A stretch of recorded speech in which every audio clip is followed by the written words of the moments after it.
বাবা বাবা বলে একটু ঘুরতে যাবো, নিতে পারি না। ছোটটা দেখেন কিচ্ছু নাই। আমার একটা সাজানো সংসার ছিল, একটা টাকা পাবেন না আমাদের ঘরে, কিচ্ছু নাই। আজকে আমি মানুষের কাছে অপরাধী। চানের জন্য ফাঁসি খেয়ে মারা যায়, দুনিয়া তার না, আমি আপনাকে ফোন ধরে ওই কয়দিন আগে বলছি যে ভালো যদি হইতে না পারি চারজন একসাথেই মারা যাব।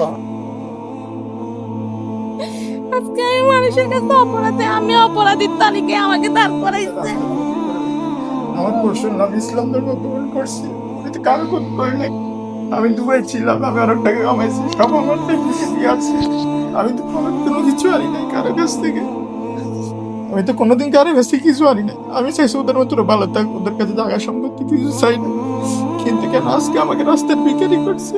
এত সুন্দর একটা পরিবার ব্ল্যাক ম্যাজিকের কারণে আজকে তারা ধ্বংস হয়ে যাচ্ছে। তো আজকে আমার ফোলাগুলা 7 বছর বয়স চলতেছে, স্কুলে ভর্তি করবে টাকার জন্য। আর ওই বাচ্চা ছোটটা ওকে বাবা বাবা বলে একটু ঘুরতে যাবো, নিতে পারি না। সংসারে খাবার দিতে পারিনি, কিছুক্ষণ আগেও বিস্কিট চাইছে, দিতে পারতেন। বিশ্বাস করেন আপনি, একটা টাকা পাবেন না আমাদের ঘরে, এত কষ্ট করে আমার ওয়াইফ বলছিল যে চানের জন্য ফাঁসি খেয়ে মারা যায়, দুনিয়া তার না, আমি আপনাকে ফোন ধরে ওই কয়দিন আগে বলছি যে ভালো যদি হইতে না পারি চারজন একসাথেই মারা যাব। আর কোনো আমি option অনেক দেখতেছি না। মানবিক ভাইদের কাছে অনেকবার রিকোয়েস্ট করছি, এবং আল সুন্নাহ ফাউন্ডেশনে পর্যন্ত গেছি আমরা আমাদেরকে সাহায্য করার জন্য, কিন্তু কেউ আমাদের একটু তাকায় না। আজকে ভাই আপনি আসছেন, আজকে মনের কথাগুলো প্রকাশ করতেছি।